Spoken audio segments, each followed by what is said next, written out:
Hi hello ಎಲ್ಲರಿಗೂ ನಮಸ್ಕಾರ. Welcome back to our YouTube channel. ನಾನು ನಿಮ್ಮ ಪ್ರೀತಿಯ ಕಾವೇರಿ. ಬನ್ನಿ ಇವತ್ತಿನ ರೆಸಿಪಿ ಏನು ಮತ್ತು ಯಾವ ರೀತಿ ಮಾಡೋದು, ಸೊ ನಿಮಗೂ ಹೆಲ್ಪ್ ಆಗ್ಬೋದು ಅಂತ ಈ ಒಂದು ವಿಡಿಯೋನ ಸ್ಟಾರ್ಟ್ ಮಾಡಿದ್ದೀನಿ. ಬನ್ನಿ ಹೇಗೆ ಮಾಡೋದು ಅಂತ ನೋಡ್ಕೊಂಡು ಬರೋಣ.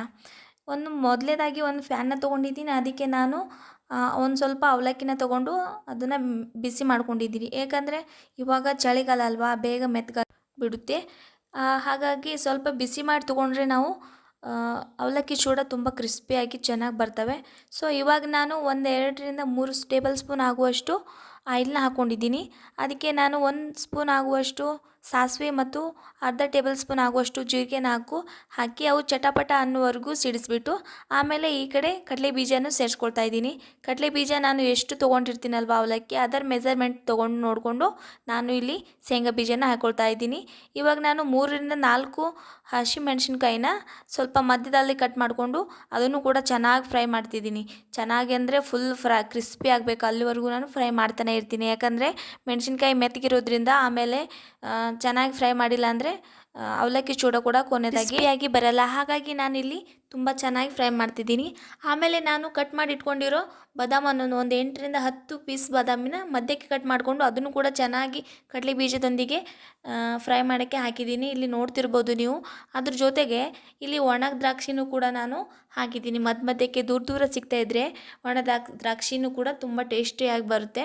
ಹಾಗಾಗಿ ಅದನ್ನು ಕೂಡ ಕಟ್ ಮಾಡಿಕೊಂಡು ಹಾಕ್ಕೊಂಡಿದ್ದೀನಿ ನಾನು. ಇದ್ರ ಜೊತೆಗೆ ನೀವು ಒಣ ಕೊಬ್ಬರಿ ಏನಿರುತ್ತಲ್ಲ ಅದನ್ನು ಕೂಡ ಉದ್ದುದ್ದಾಗಿ ಕಟ್ ಮಾಡಿಕೊಂಡು ಫ್ರೈ ಮಾಡಿಕೊಂಡ್ರೆ ಅದು ಕೂಡ ತುಂಬ ಟೇಸ್ಟ್ ಬರುತ್ತೆ. ನಾನಿಲ್ಲಿ ಹಾಕ್ಕೊಂಡಿಲ್ಲ, ನೀವು ಬೇಕಾದರೆ ಹಾಕ್ಕೋಬೋದು, ಅದು ಕೂಡ ತುಂಬ ಟೇಸ್ಟ್ ಬರುತ್ತೆ. ಅದ್ರ ಜೊತೆಗೆ ನಾನಿಲ್ಲಿ ಜಜ್ಜಿರೋ ಬೆಳ್ಳುಳ್ಳಿನ ಸಿಪ್ಪೆ ತೆಗೆದೇನೆ ಜಜ್ಜಿಕೊಂಡು ಹಾಕ್ಕೊಂಡಿದ್ದೀನಿ. ಅದರಿಂದ ಇನ್ನೂ ಒಳ್ಳೆ ಟೇಸ್ಟ್ ಬರುತ್ತೆ. ಇವಾಗ ಎಲ್ಲನೂ ಮತ್ತೊಮ್ಮೆ ಡ್ರೈ ಫ್ರೂಟ್ಸ್ನೆಲ್ಲ ಮಿಕ್ಸ್ ಮಾಡಿಬಿಟ್ಟು ಇವಾಗ ಏನು ಮಾಡ್ತೀನಿ ಅಂದರೆ ಇದೇ ಟೈಮಿಗೆ 1 ಟೇಬಲ್ ಸ್ಪೂನ್ ಆಗುವಷ್ಟು ಅಚ್ಚ ಪುಡಿ ಮತ್ತು ರುಚಿಗೆ ತಕ್ಕಷ್ಟು ಉಪ್ಪನ್ನು ಹಾಕಿ ಇನ್ನೊಮ್ಮೆ ಮಿಕ್ಸ್ ಮಾಡಿ ಈ ಕಡೆ ಫ್ರೈ ಮಾಡಿ ಎತ್ತಿಟ್ಕೊಂಡಿದ್ನಲ್ವ ಅವಲಕ್ಕಿಗೆ, ಇವಾಗ ನೋಡಿ ಬಾಣಲಿಯಿಂದ ಸೇರಿಸ್ತಾ ಇದ್ದೀನಿ ನಾನು.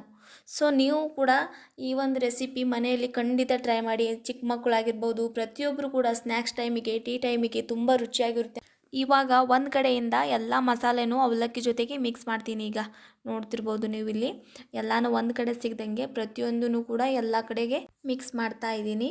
ಸೊ ಈ ಒಂದು ರೆಸಿಪಿ ನೀವು ಖಂಡಿತ ಮನೇಲಿ ಟ್ರೈ ಮಾಡಿ.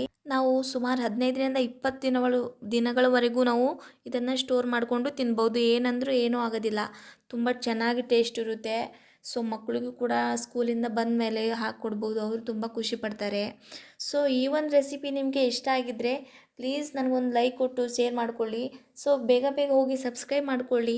ಸೊ ಈ ಒಂದು ರೆಸಿಪಿ ನಿಮಗೆ ಇಷ್ಟ ಆಗಿದೆ ಅಂತ ತಿಳ್ಕೊತೀನಿ. ಇಷ್ಟ ಆಗಿದ್ದರೆ ಪ್ಲೀಸ್ ಕಾಮೆಂಟ್ ಬಾಕ್ಸಲ್ಲಿ ಪ್ಲೀಸ್ ನನಗೊಂದು ಕಾಮೆಂಟ್ ಮಾಡಿ, ಲೈಕ್ ಕೊಟ್ಟು ಶೇರ್ ಮಾಡಿ, ಪ್ಲೀಸ್ ಸಪೋರ್ಟ್ ಮಾಡಿ ಅಂತ ಹೇಳ್ತಾ ಈ ಒಂದು ವಿಡಿಯೋನ ಇಲ್ಲಿಗೆ ಎಂಡ್ ಮಾಡ್ತೀನಿ. ಮತ್ತು ಹೊಸ ವಿಡಿಯೋ ಒಂದಿಗೆ ನಿಮ್ಮ ಮುಂದೆ ಸಿಗ್ತೀನಿ. ಓಕೆ, ಬಾಯ್.